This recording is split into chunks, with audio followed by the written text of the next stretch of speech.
बहुत अच्छा है और जनता ने जो पहले आशीर्वाद दिया था वो अभी हमारे साथ है।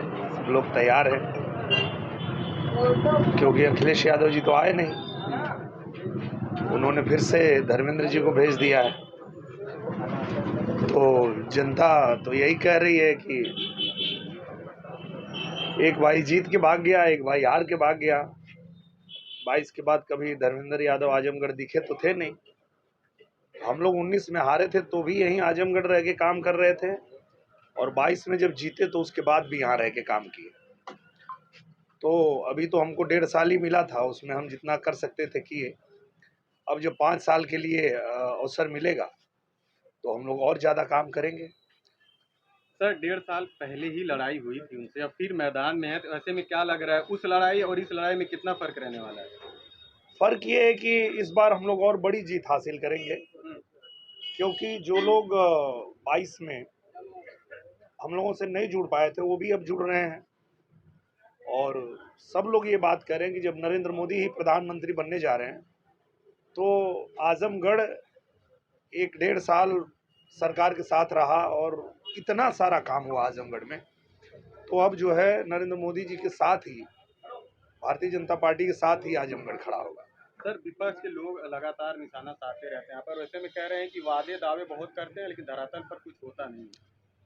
तो ये तो हम अपना 1.5 साल का रिपोर्ट कार्ड देते हैं, ये लोग अपने 50 साल का रिपोर्ट कार्ड हमको दें कि आजमगढ़ में 50 साल में लोग क्या किए और हम 1.5 साल में क्या किए हैं, हमसे ले लीजिए।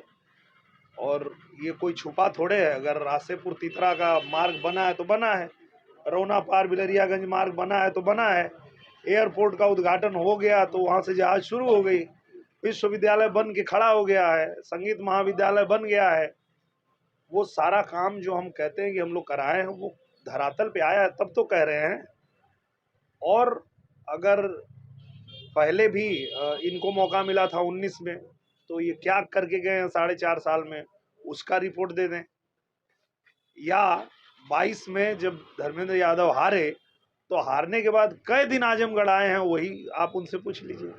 सर भैया भाभी का इंतजार था, ऐसे में छोटे भाई आ गए हैं, तो क्या लगता है अखिलेश जी क्यों आजमगढ़ को फिर से नहीं चुने? क्योंकि अखिलेश यादव जी को ये बात बहुत अच्छे से पता है कि अगर बसपा का गठबंधन 19 में नहीं होता तो अखिलेश यादव जी 19 में ही हार गए होते। तो उनको ये साफ पता है कि अब आजमगढ़ आएंगे तो हार जाएंगे, तो इसलिए वो नहीं आए। सर ऐसा अनुमान लगाया जा रहा है गुड्डू जमाली की भी अहम भूमिका रही, ऐसे में अब वो भी सफाई हो गए हैं, तो क्या लगता है ये सफर मुश्किल होगा आपके लिए? एक व्यक्तिगत किसी के जाने से कोई फर्क इसलिए नहीं पड़ता है कि अगर बसपा पूरा गई होती, बसपा के साथ हुआ होता गठबंधन, तो लगता कि हाँ भाई वो मजबूत हो गए। सिर्फ गुड्डू जमाली के जाने से तो कोई फर्क नहीं पड़ेगा।